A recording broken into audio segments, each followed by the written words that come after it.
The Secrets of Star Wars is brought to you by the StarQuest Production Network and is made possible by our many generous patrons. If you'd like to support the podcast, please visit sqpn.com/give. You're listening to The Secrets of Star Wars, Episode 30. Hello there.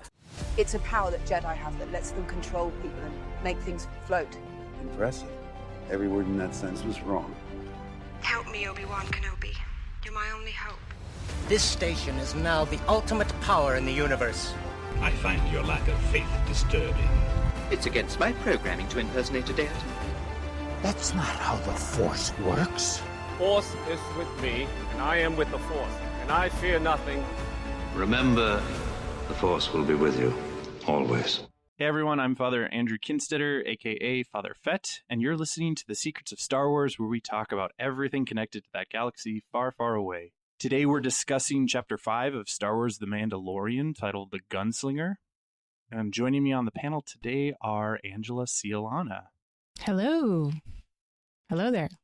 Second up, we have Mike Creevy. Hey, Mike. Hey, Father. How's it going?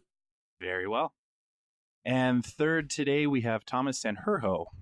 Hey, Thomas. Hi, good to be back. Good to have you. Andrew Hermes is unfortunately not able to join us tonight, so it's just the four of us. And today we're discussing all things The Mandalorian, Episode 5, entitled The Gunslinger. And Disney's simple summary of the episode is this. The Mandalorian helps a rookie bounty hunter who is in over his head.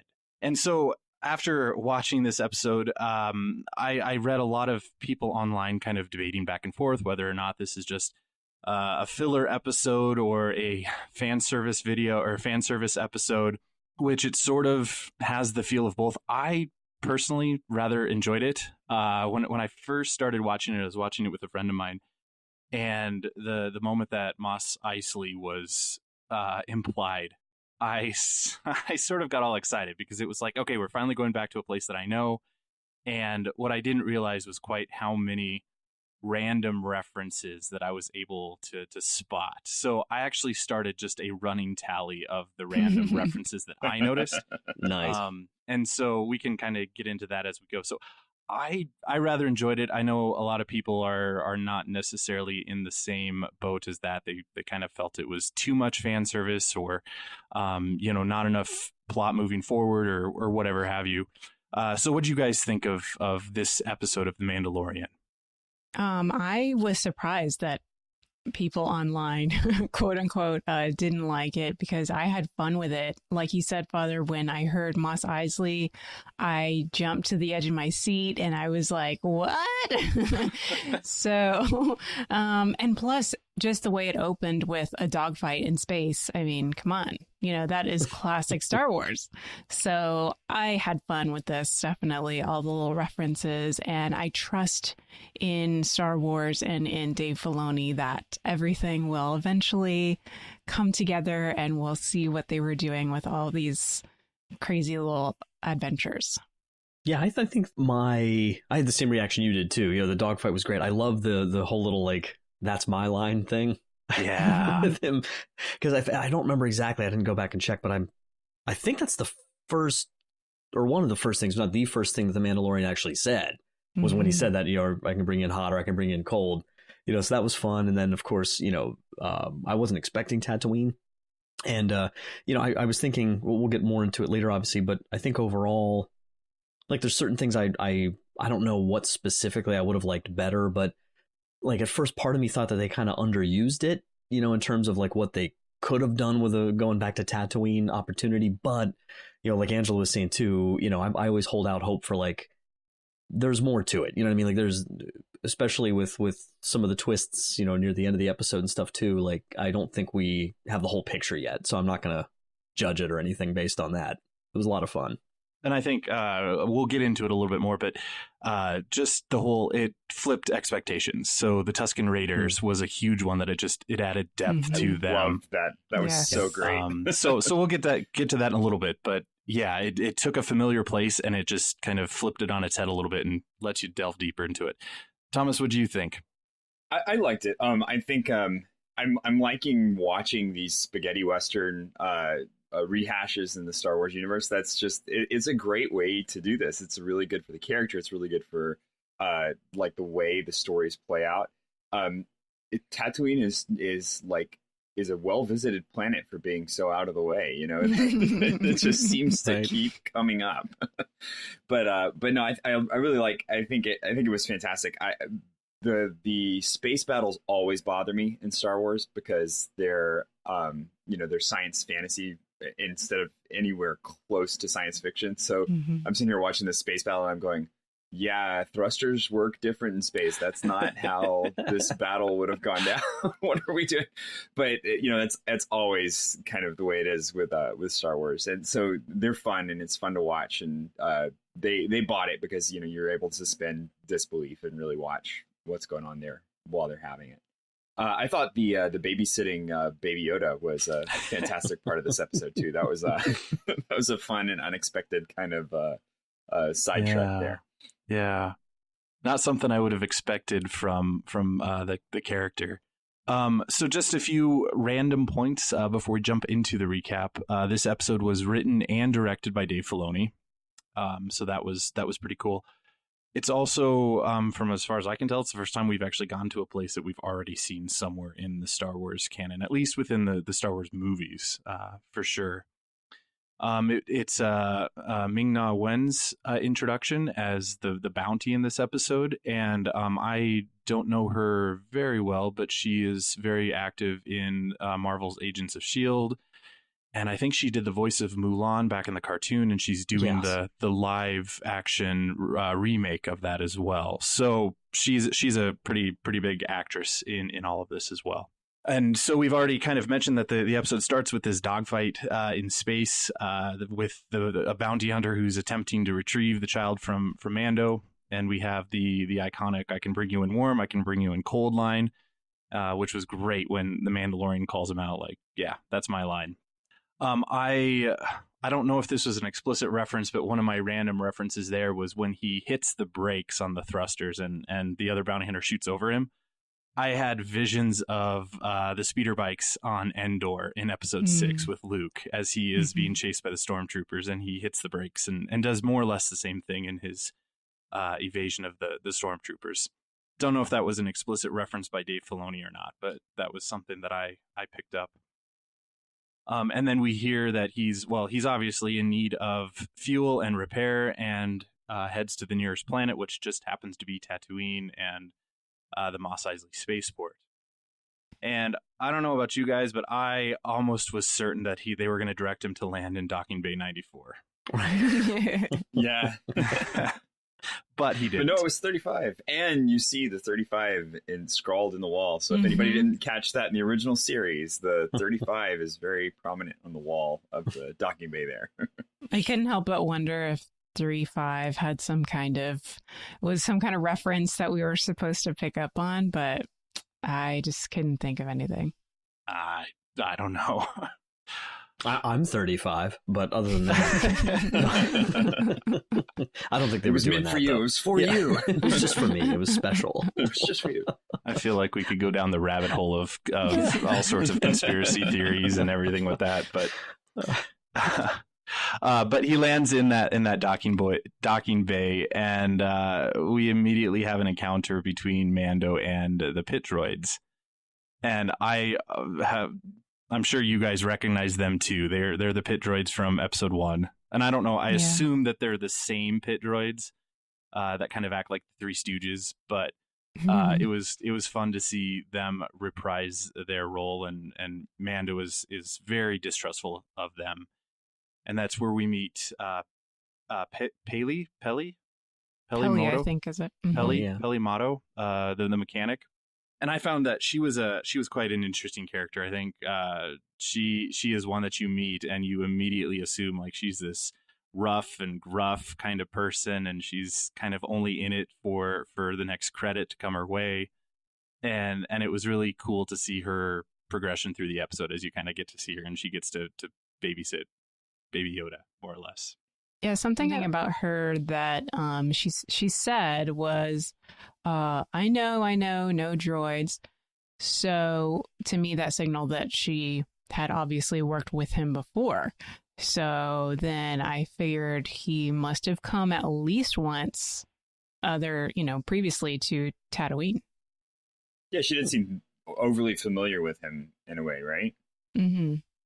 Yeah, I didn't realize till I was just looking up before the show tonight. I mean that it's Amy Sedaris, and the hair threw me off because it was a different hairstyle. But like I remember her from back in the day, like the Strangers with the Candy show. Like she was so hilarious on that, and she's been in things over the years. She was the secretary in Elf.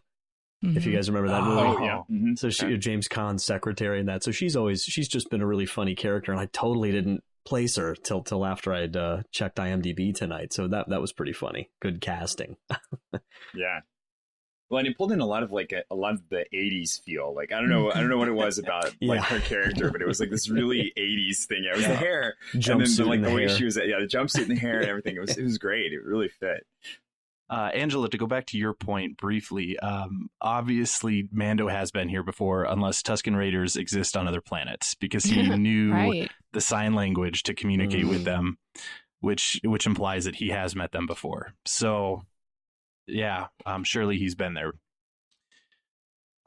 So he lands, he negotiates with Peli, and it was interesting because at that point we got kind of the scene of the Mos Eisley spaceport, or not the spaceport, but the city, and how bleak and dead it kind of was compared to episode 4 and the stormtrooper helmets on the spikes.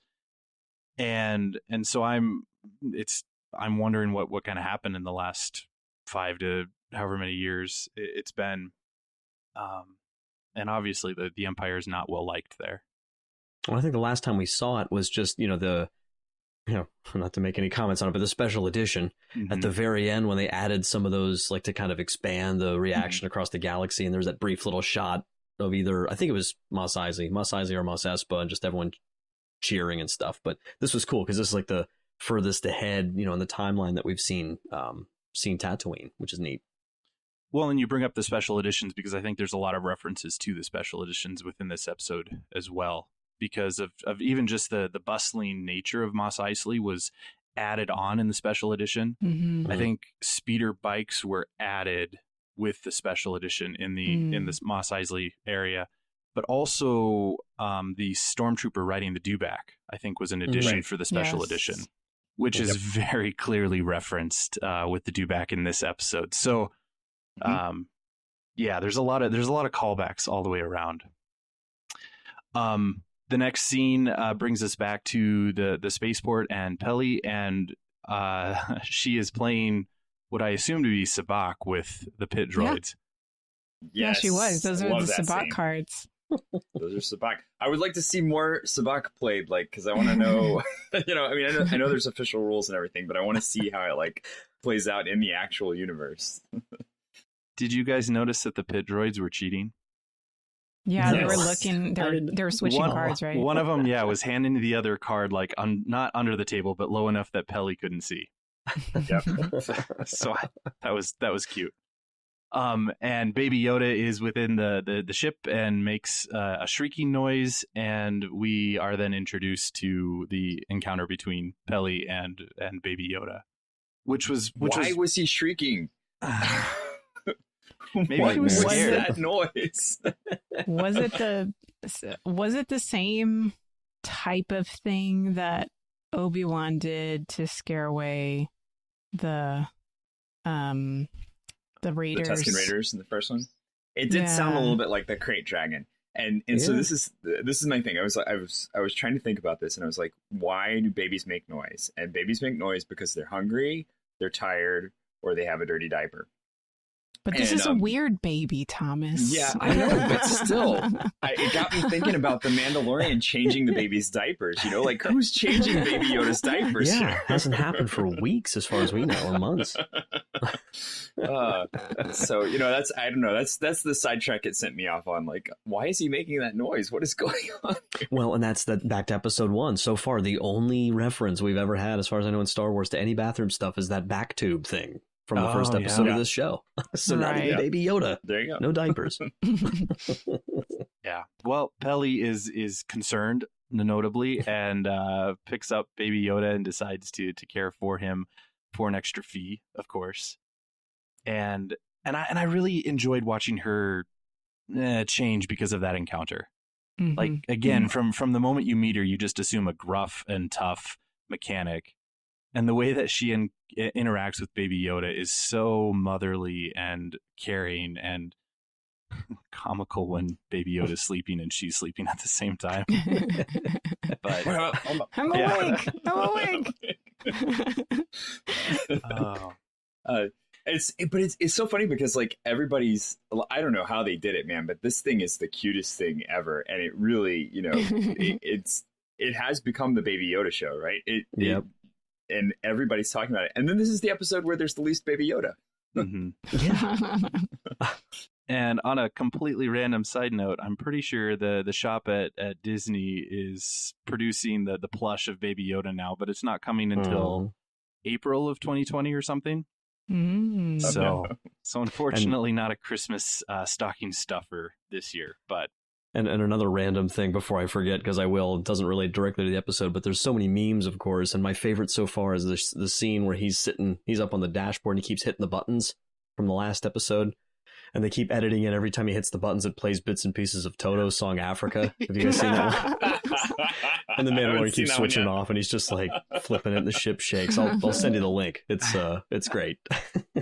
So the next scene that we have is one of the most iconic places in all of Star Wars. We have the infamous cantina from the Mos Eisley city, and very clearly the same cantina that Luke and Ben Kenobi walk into to find Han and Chewie to set up passage in episode 4. But it was quite inverted from before.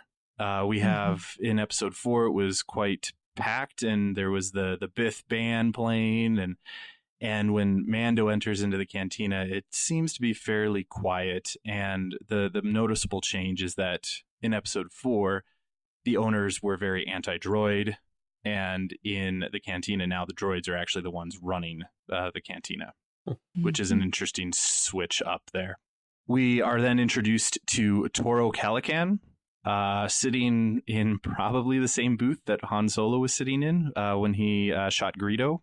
And he obviously was a Han Solo type of character, this cocky, arrogant, young guy. He's a bounty hunter, and he's sort of just proposing himself as in the know. And in fact, he lies to Mando initially about his whether or not he's in the bounty hunter guild. He implies that he is when Mando kind of questions his knowledge of Fennec Shand, the bounty that he's hunting, and he obviously doesn't realize that he is in completely over his head. And he also seems to have plenty of his own means too. That's the other thing that's really interesting about this character, because you don't see many people in Star Wars that have a lot of money, and he's flashing it, so that's a twist on the normal character type there. He overhears Mando talking about how Mando needs some money, and offers him the job to help him with hunting down the bounty of Fennec Shand. And the reason that Toro is after this bounty is because he knows that if he can get this bounty of Fennec Shand, that is his ticket into the Bounty Hunter Guild. And Mando initially refuses to help him, and then decides after all to help him. They go back to the ship. He tells Toro to meet him back at his ship in a half an hour, and that's where Mando panics because he can't find Baby Yoda. And we have Baby Yoda and Peli sleeping together, and they both wake up, and she runs out there and scolds him. Yeah. Toro then brings the couple speeder bikes that Mando asks, and we have an encounter with the three of them that I realized. And that's when he makes reference to like this ain't Corellia. Right. He says that. Yep. He's like, yeah, what do you think of these speeders? Because, well, this ain't Corellia. So it made me wonder if he's from Corellia. I mean, it was such a Han Solo connection because Han Solo's from Corellia, right? So it made me curious about him. It you could know, be that. whether he was from there or whatever, or if it was just Corellia is really famous for, I don't know, speeders or. Or Corella might just be a planet that has more rich people, more wealthy, fancier things, and Mm-hmm. on Tatooine, this is kind of all you get. But yeah, the Corellia reference was one that I jotted down as well. That definitely, again, a Han Solo connection there. But also, what was interesting there, and I didn't realize it until after I watched the whole episode and kind of went back to it, was Toro does see Baby Yoda in that scene. Mm-hmm. Right. And he notices him. Yeah. And I initially, as I was watching the episode, I didn't make the connection that he would have recognized that the child that Fennec was talking about was the same one that he saw already. And that helped kind of clear in my mind why he was so willing to believe Fennec that Mando was the Mandalorian that she was referring to with the child. Oh, one other cool thing in that interaction is before they leave, he doesn't have a hat to tip, but he just Toro acknowledges Pelly and says, "Ma'am." And I thought that was so Western, like before they ride off on the horses. Yep. Yeah. Very much so. It's got such a great feel to it, where it really does follow this very Western pattern, and some of the scenes are even modeled directly off of the movies that they're referencing. So it's really good. Well, and the and when they ride off, you know, and the little, it's only a few seconds, but that fun little race, you know, and I just laughed because I mean that's so Lucas. I mean, you know, American Graffiti, all the Star Wars movies, his whole fascination, his whole life with racing. He was in a terrible car wreck, you know, as a young man as well, and was lucky to get out of it alive. But he always had something like that in all of his movies. So that was just kind of cool to have that in there. Yeah. The music was really great during that part, too. Now, I have to ask, though, did it remind anybody else of the movie Easy Riders? It was a biker thing, kind of. That's the biker thing, just like popped to the front. I was like, it's more Clint Eastwood, just in a different way. Well, and Mando really had like, you know, Toro was like kind of like sitting up on it, but like Mando's kind of like leaning back, like the chopper kind of thing. Yeah, like really selling that. The posture was pretty funny. So they come across a bantha. They kind of stop and over kind of a ledge they can see a bantha kind of off in the distance, and Toro has his binocs out and he's looking at him, and he can see a couple Tusken Raiders, which again I not noted this down that's almost exactly what happens in episode 4 between when Luke has the same sort of experience. We even have a similar jump scare kind of thing happen. So instead of jumping in front of the binocs, they're just there. And this is where the whole expectation of who the Tusken Raiders are is completely flipped on its head. Because I think so far in the movies, at least, we have only encountered Tusken Raiders as a vicious sort of species. They're the ones who they're the sand people. Yeah. They captured Shmi in episode 2 and tortured her and shoot at all the pod racers. Yeah. Have a very antagonistic relationship with Obi-Wan. Yeah, and so it was really fascinating to see a completely different side of them, and Mando just using sign language of all things to communicate with them and negotiate passage through their land. And of course, they view themselves as the original natives to Tatooine, and all the other people as the outsiders. Which I wouldn't be surprised if the Tusken Raiders were there very much first before all the people came in. So I was expecting a fight at that point, and the fact that there was this successful negotiation was, just completely surprising to me. Someone else had pointed out online as I was kind of reading through things is they were pointing out the growth that Mando has done, because in episode 2, he doesn't want to negotiate with the Jawas at all. He just wants to kill and disintegrate and get his parts back. But here he's viewing it as an opportunity to negotiate and to not have to resort to taking him out with disintegration to get what he needs. Well, and I don't think he had his rifle with him this whole episode, right? Yeah, I didn't see it. Yeah, it was. So maybe it's like recharging or something. Yeah, I was wondering what happened. Well, he uses bullets. I don't know if you've noticed this, but he has to actually reload that thing. He has to reload it each time, so he might be out. I'm not sure what was going on with it there, but you would think this would be a great episode for him to have it. But then again, it's like the Equalizer. You can't have him have the long arm too against the other person with the long arm. So it'd put him too much on equal footing with Fennec. Right. So they successfully negotiate passage through the Tusken Raider lands, and that's where then they encounter this dewback with the rider being dragged behind it. And Mando goes to check it out, realizes that the person being dragged is not Fennec the bounty, but it's another bounty hunter. And it's a trap. Yeah. It's a trap. It was so funny because my 2-year-old got it. My 2-year-old was watching it, and he's been fine with like the whole thing, no problem, nothing.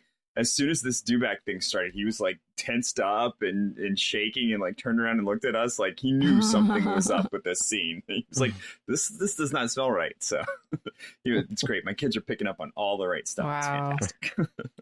You're a good dad. Yes. Succeeding at the geekery. It's awesome. But it was really fortunate that Mando was the one doing it too, because he had all the Beskar armor, because he gets shot multiple times, I think, in that little encounter.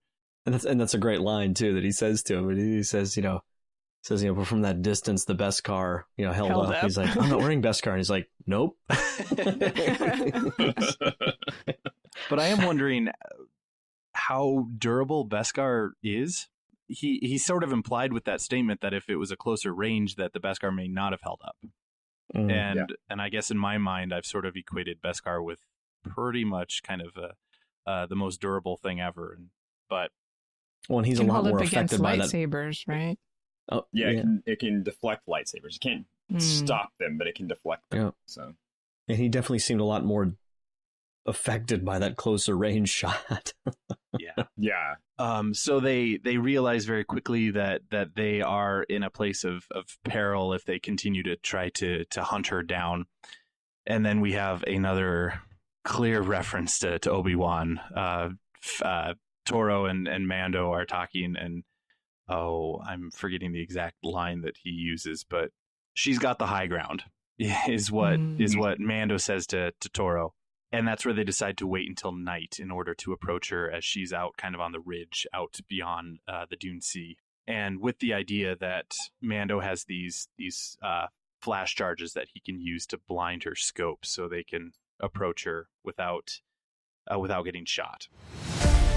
This is Dom Bettinelli, CEO of SQPN, with a special message. The StarQuest Network is fulfilling its mission to explore the intersection of faith and pop culture. And in the past year, we've reached stunning new heights. Our programs are reaching broad new audiences with a message that helps us discern good entertainment, make sense of the world, and share the gospel with others. We continue to launch new shows and bring back great shows. We just relaunched Secrets of Star Wars, which comes at the perfect moment to capture the excitement over the new show, The Mandalorian, and the climax of the new Star Wars movies. The support of our audience is vital to this work and has helped us grow closer to meeting our financial obligations. For that, we are very grateful. But we still need to close the gap. Every new gift extends our deadline, but until we eliminate our deficits, the future of StarQuest and your favorite shows remain in question. This is why it's crucial we hear from you this Advent and Christmas, the time when nonprofits receive most of their support for the year. If you're already a supporter of StarQuest, we are very grateful, and we ask you to prayerfully consider increasing your support at this time.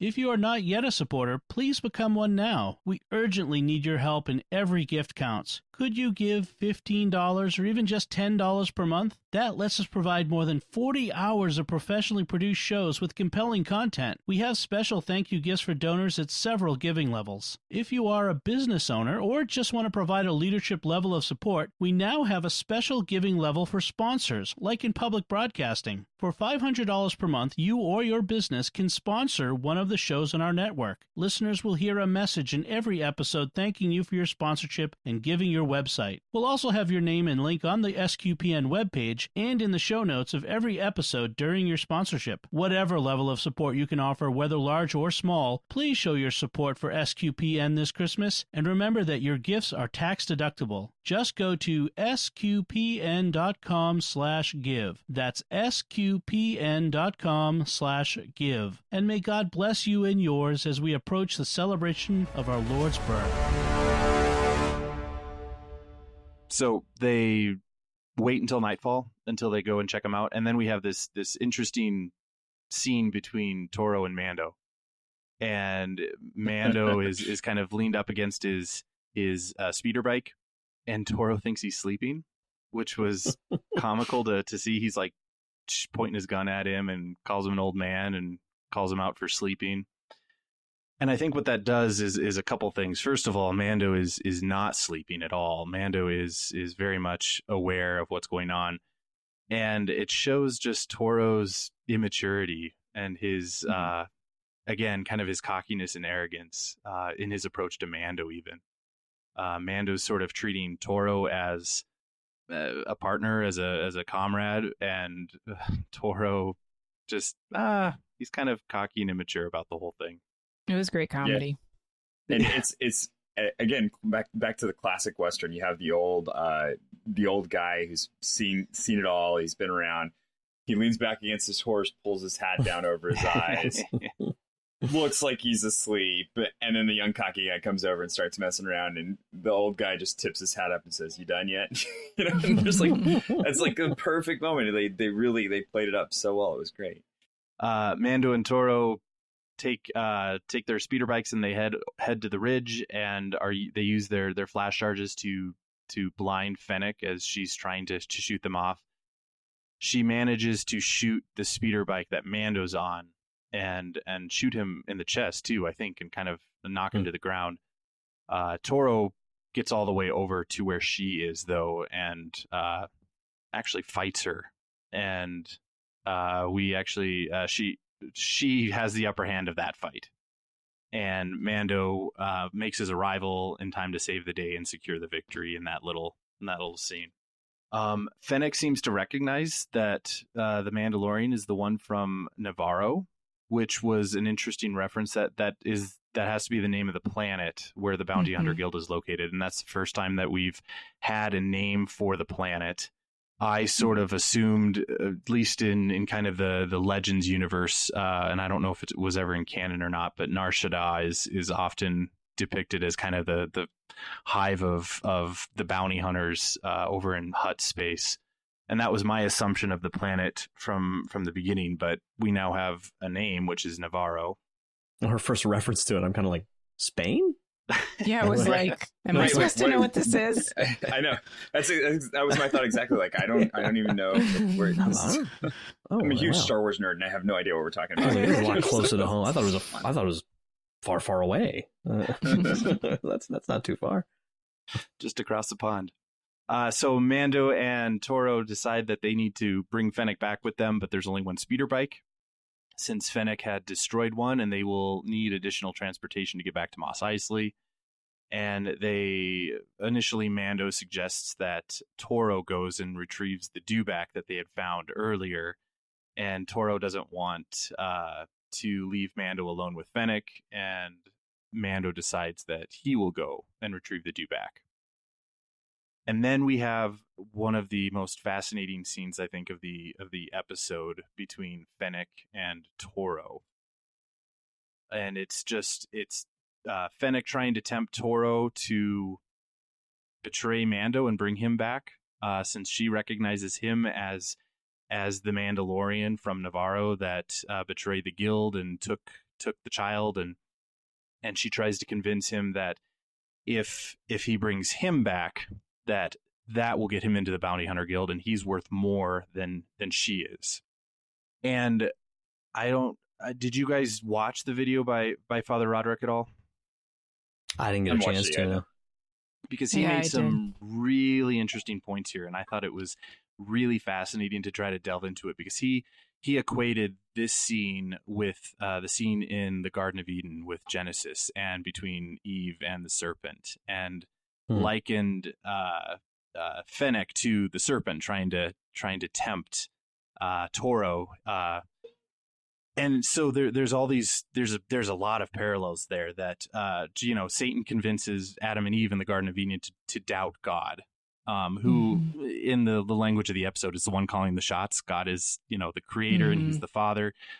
And Satan tries to convince Adam and Eve to betray him with the forbidden fruit, which would allow them to determine for themselves what is right and wrong. So essentially to call their own shots, the temptation of pride. And in a similar way, Fennec, tries to convince Toro that the only way to get into the guild is to bring in Mando and betray him, even though Mando has shown, no reason that he would betray Toro, and that, Mando has been working with him firmly as a partner and treats him as such. And so Fennec is trying to tempt Toro with that sin of pride. And so the language even that they use was really fascinating, because Fennec tells Toro that your name will be legendary. And that word legendary was used 3 different times. And so it's that appeal to, Toro didn't want the money, but he wanted the reputation. He wanted he was wanting to live out of that pride. And so, he decides to give in and fall into the trap of pride. But rather than let Fennec work with him, he decides to just shoot her and take all the credit himself. And as he shoots her and leaves her there to die, he says to her, quote, "Who wouldn't want to be a legend?" unquote. And that's when he and Fennec disappear. To me, when I saw this scene, I said, wow, Father Roderick's going to have a field day with this scene, because I saw the temptation of Christ in the desert, where because of the focus on your name will be legendary and like the power situation, because I saw Toro as a character who kept asserting his control over the situation, like saying, well, I'm in control. Like, oh, you just goes to show what I'm the one who hired him. And, he's like, these are my speeders and this is my bounty. And so I just kept seeing him that way. And, he even, he didn't trust the Mandalorian. And so he wanted everything to be under his control.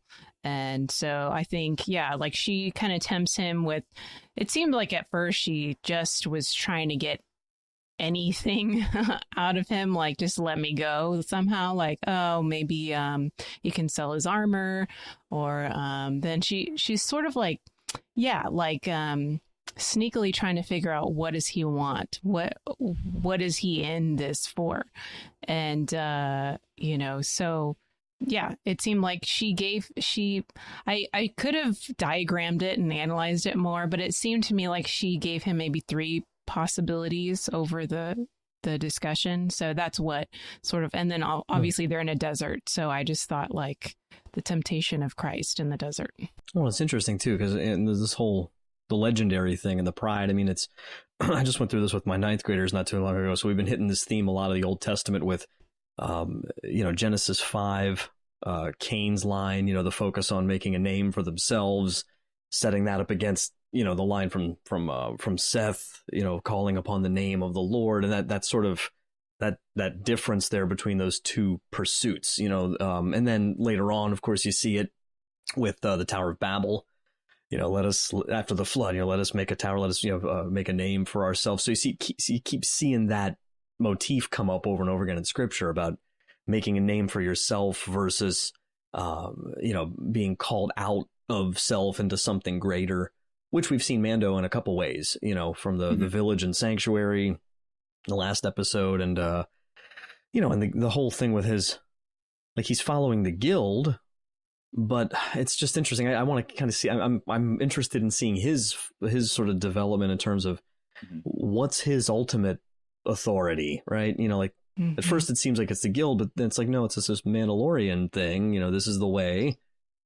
But there seems to be more than that too, because there was a time when he wasn't a Mandalorian, Right. So it is so cool that we're seeing that there's something richer and deeper in him that seems to transcend all those immediate sort of authorities we've seen so far. But it's not just himself though, and that sets him up against people like this, which is pretty cool. Right. Yeah. People who are out to make a name for themselves and they have no authority, and the guy's not even part of the guild. He's like a wealthy punk that wants to, set himself up so that he can be the best at this thing. And it almost, he's trying to buy it. Like the whole episode, you see him just trying to buy, the affection of the Mandalorian, and then the ability to win in any given fight. And it's really interesting to watch this character just kind of unravel over the course of all of these things that happen, because he's up against someone who outclasses him incredibly as a soldier, and probably even outclasses the Mandalorian, because he's not ready to take her on necessarily until he realizes, this is probably my best bet to get money on this planet. And then you see that he just starts unraveling against her too once he's got her and he's ready to go back and finish this whole thing out, and he doesn't want to let the Mandalorian stick with her while he goes and does anything, and he just completely unravels over the course of this like small little time period that we have him. And it's really neat to watch. Like, it really does. I felt like they did a really good job. I think that's the biggest complaint people have about this episode, is that they aren't comfortable watching him like just so quickly come to the end of his rope. That's the point of the character, sort of. Right. Yeah. He's just this is his last moment. You just get to see his last moment from when we first meet him. He's already destined for the end of this episode, and you just see that whole process unfold, which I really liked. I thought it was a really nice treatment of the whole situation. Yeah, I think what you guys are bringing out is that Toro is a good foil for the Mandalorian, and that he really kind of reflects the sort of the opposite characteristics. And whereas Toro is using everybody, he's using Fennec to get into the guild. He's using Mando to get Fennec. He uses Peli and the child to get the Mandalorian. Whereas the Mandalorian respects Toro, he respects Fennec, he respects, seemingly everybody except maybe droids. but yeah, like, it's really bringing out those admirable qualities in the Mandalorian. And I would say that even blanket Toro, he's also just a mirror even for us as the audience that are watching, because if he is going to more or less be, you could throw him into kind of an embodiment of broken humanity, that he is wanting what every human person wants. He wants love and acceptance at like his core. That is what he's desiring, and he thinks that he can find it in being part of the Bounty Hunter Guild and making this name for himself. And of course, us watching, we know that's not going to end well for him. But that's where his mind is going, and he's kind of given into those sorts of lies that in order to be loved and accepted, he has to have this reputation. And the other fascinating aspect about that is when he is talking with Fennec, just like any of us, when we start dialoguing with temptation, we give the temptation more and more power the more we continue to dialogue with it. So, for any of us who have, are really striving to live holy and virtuous lives, if you don't reject those thoughts or the temptations that hit you right away, we all know how much more difficult it is the more we sit with those temptations and let them kind of get a hold of us. And so, yeah, we see him sort of just, he lets her talk, first of all, and buys into what she's saying. And you can sense that he's sort of doubting her initially, and he's kind of hesitating, but it's already a bit too late for that. He's already on that path. And then, we just kind of see that spiral out of control and ultimately in his downfall. And so, kind of a mirror for us, that in a very loose sort of way, that we don't want to be like Toro. that's not the way for us to find the joy and fulfillment that we're seeking. Yeah. Well, for me, it was a relief to see the true Toro, because initially I thought, oh no, are they going to try to make this guy into a Han Solo character? But of course, we know that Han Solo is the guy who acts gruff on the outside, but inside he has a heart of gold. And so we sort of see a different, Toro in the end. And yeah, it was a relief for me. Yeah. It was kind of an unfortunate tragedy, though. But yeah, because ultimately his downfall happens in the next scene as Mando confronts him at his ship. And in fact, Toro is almost taunting Mando. He's holding Baby Yoda, and he has Peli as a hostage, and he says, "Looks like I'm calling the shots now, huh, partner?" And so again, just kind of reversal. He was kind of Mando was the one kind of calling the shots, and he has claimed that for his own and taken possession of it in the wrong way. And in that temptation of pride, he betrays Mando. And of course, Mando isn't stupid in this moment. He puts his blaster down and raises his hands behind his head, but he's concealing a flash charge and shows that to Peli, who is sent to cuff him. And this was the third reference to legendary that Toro says. He says, quote, to Mando, he says, quote, "Bringing you in won't just make me a member of the guild, it'll make me legendary." So again, that whole idea that he's trying so hard to make a name for himself in this way. Hey, fun fact real quick. Did you guys notice, the concept art that they roll at the end during the credits in every episode? Mm-hmm. Did you notice in the concept art sort of snapshot or still of when they're on the ramp coming out of the ship there, and it's Toro, and he's got Peli there, and little Baby Yoda's like crying and his eyes are all wet and he has like tears in his cheek, and I was like, they know they can't do that. Like, I don't know, somebody before they actually filmed it, they're like, no, we can't do that. Go that far. Can't go that far. It's too far. I caught that the other day. I was like, oh my gosh, no. The concept arts at the end are really fun to look at. Mm-hmm. Even on like the Star Wars Mandalorian Twitter page will release all of those stills, and it's been fun to just kind of watch those and to go back through them. And I'm gonna get like a coffee table book or something. You know what I mean? Like, I'm sure they're gonna put them all together, which was just awesome to have that. Yeah. Well, and another completely random note, have you guys noticed that they are releasing the soundtracks for each episode kind of as standalone albums? Yeah. Spotify's doing that too. Like, yeah, it's pretty cool. They've been fantastic about no spoilers for this. Like, they've been so good about not spoiling this. And I was talking to somebody the other day and saying, this is we are really going back to the age of having water cooler conversations about this show, where we couldn't with shows that you had to binge, because there was just no way you could expect all your friends to commit 13 hours to sit down and watch a show and talk about it. So then you would wait for like 2-3 weeks to talk about the show, and then by the time you were ready to talk about it, you forgot half of it, and the real motivation to like be excited about it wasn't there anymore. So I'm loving or the parts that were fun and cool, like in individual episodes that were like, anticipation, like that was now already gone because it was resolved already. Yeah, it is really. Yeah, don't have to talk about anything that's coming up because it's the next season that we're talking about, not even the thing that we're going to watch next week.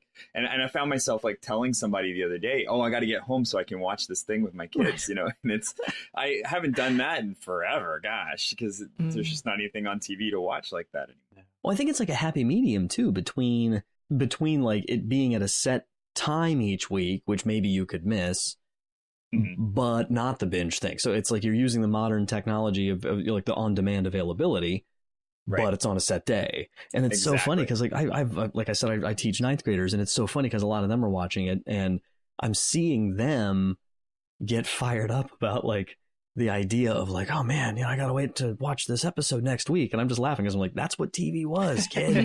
Like, that's all it was forever till like Pepper's 10 Farm, years ago. remember?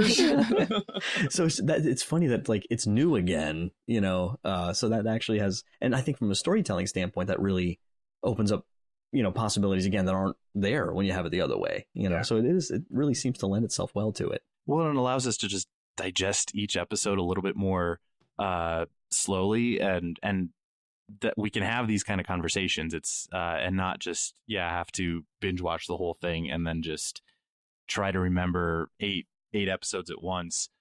It reminds me of just like when you go to the movie theater and watch a movie, and then you've gone with your friends, and so immediately after the movie you want to rehash everything and talk about it. Mm-hmm.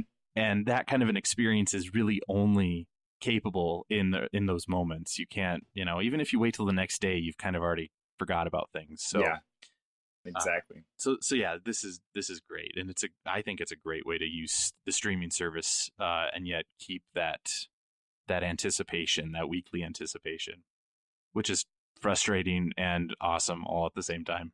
So to just kind of wrap up the episode, Mando uses that flash charge and he shoots Toro, and Baby Yoda had hidden himself, and they find him, and Mando pays Peli for her services, and Mando and Baby Yoda head off of Tatooine.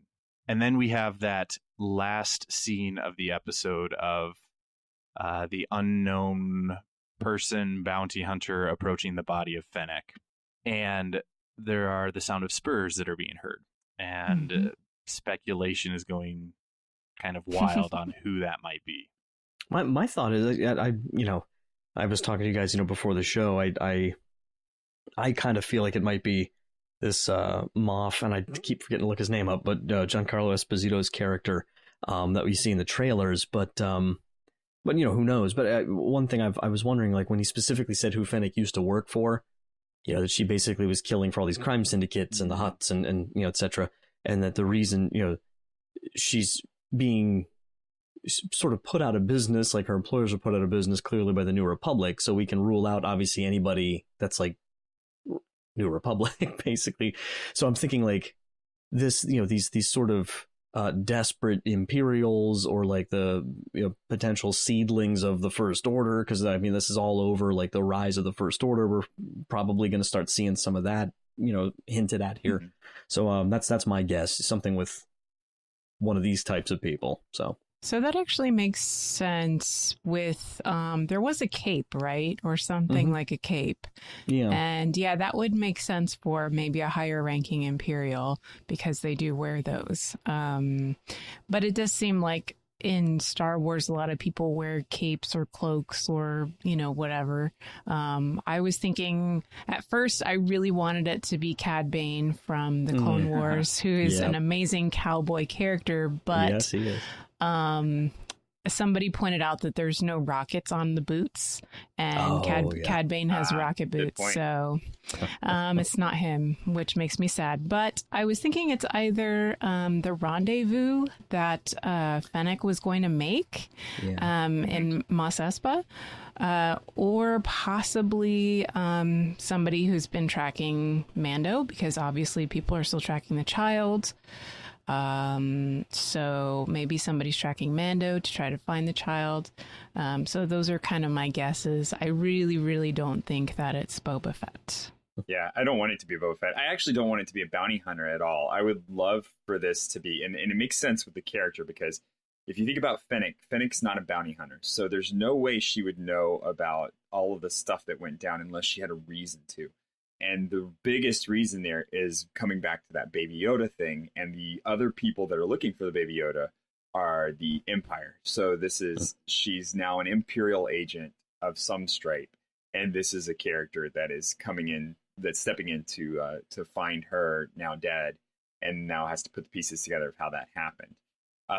And in that is going to kind of track it back to the Mandalorian. So I think the Moff fits. Well, and that's a point I think Andrew was making last week, as far as just in one of these episodes we're getting into now, like really wanting to see us get back to some of that stuff, like with the client and with Dr. Pershing. Like there's just too many unanswered questions. So I feel like we're working our way back to that. I think I'll be the odd man out. I do actually hope it's Boba Fett. Of course you do. Your father Fett. I just want to know that he's alive and well, and I'd love to see him again in the flesh. so to speak. Would you be satisfied if he's just like in the cantina and he just kind of tips his little helmet? You know, like, okay, there he is. I would be very happy with a cameo, but not good. a pivotal role in the story. Like, just let me know that he's okay. Slave one flying off into the sunset. Yeah.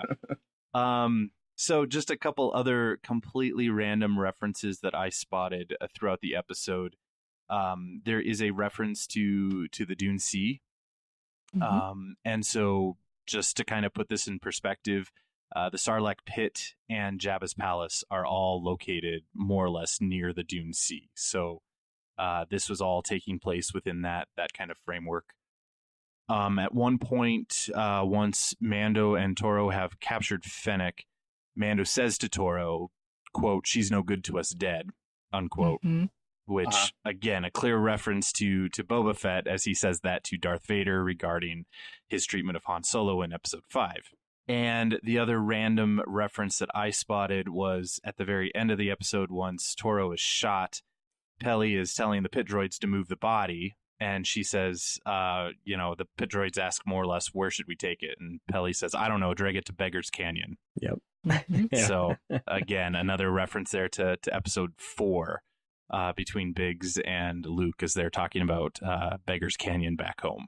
Well, and we've had two references, one in this and then one in the Sanctuary to Womp Rats. So yeah, right. Yep. Womp Rats have come up a couple of times. Did you guys catch any that I missed? There was a gonk droid. Besides her 3 pit droids, there was a gonk droid in the background. Well, I love the cantina scene when he walks in with the droids being behind the bar instead of him. That to me that was icing on it, because it really set, this is a different Mos Eisley than the one that was, even though this is a familiar territory, this is a completely different space now, and it just very clearly made that connection and difference in that moment. You sort of got the feeling that everybody who was at the cantina was sort of like just a regular person, or whatever you want to go, whatever word you want to use, being, because in Episode 4, when we walked in, people kind of turn their heads and sort of look around like side-eyed, and there was a lot of scum and villainy in there, but I don't know, here it just sort of seemed not the same. Like it was just whoever was in there. And there's always that bar or that restaurant that's just not what it used to be. Know? And that that happens there too. What'd you guys think of the title? So it's the title of the episode is The Gunslinger. And so far with some of these titles, I've found them to be probably intentionally vague. And so I'm wondering who the gunslinger is supposed to be in this episode. And I don't know if you guys had any inspiring thoughts on that. Well, when they first debuted this show or teased the show, they described it as the adventures of a lone gunslinger. So in that case, it was describing the Mandalorian. I don't know if here, did he have a blaster? I didn't really notice if the Mandalorian had a blaster. Okay. Yeah. Because there was he didn't use it. He didn't. He used it once, and that was at the very end. He shot at the droids off the ramp, but that the warning true. shot. That's it wasn't really prominent. So maybe it's Fennec. See, and I thought maybe it was meant to symbolize Toro, but you wouldn't call her a gunslinger though, because it would be Toro. You wouldn't call Fennec a gunslinger because she's got the rifle. So I don't know. It doesn't. Yeah, that's because when I heard that, it doesn't seem to fit. Yeah, it doesn't. Yeah, like I feel like he doesn't quite live up to that. Like he's swinging it around though. Maybe it's a reference to like what he wants to kind of be. Because like when he's spinning it when Mando's sleeping or he thinks he's sleeping, he's kind of being all cowboy, but then he's not confident with it. And he's like, "Oh no, I'm good," and like puts it away. I don't know. He's definitely introduced that way, with his sort of the Han Solo thing where he's got his feet up on the table in the booth and, he's got that swagger to him. So, yeah. I don't know. If you guys out there listening have any thoughts, let us know. Do you guys have any final thoughts on the episode before we wrap up? I would like to know how these visual cue things work, because we keep getting this like infrared look, but it's not infrared. It's just stuff moving around on the screen. It's like the AI inside of the binoculars is geared toward pay attention to this thing. This is an important thing to pay attention to. So it's totally Deus Ex visual cortex here. Yeah. That goes back to it's science fantasy, not science fiction kind of realm. Yeah. Very much so. Which and the other one that bothers me about that too is like, what are they shooting? What is she shooting? That's a laser that's knocking him off his bike and knocking him over. Like Star Wars. I love Star Wars. It's a good thing we don't watch this for the spot on physics. I would go nuts. If anybody is into spot on physics and they want science fiction that's spot on physics, The Expanse is 100% very, very much what space would be like. And I love it. It's a fantastic show, and it has all the same feel of like space combats and everything, but it gets the physics right too. Okay. Cool. Well, that's it from us. What did you guys all think of episode 5 of The Mandalorian? Be sure to email us or comment on our Facebook or Twitter page and let us know. And you can email us any feedback at starwars@sqpn.com. And you can find StarQuest on Facebook at facebook.com/StarQuestMedia and on Twitter at SQPN.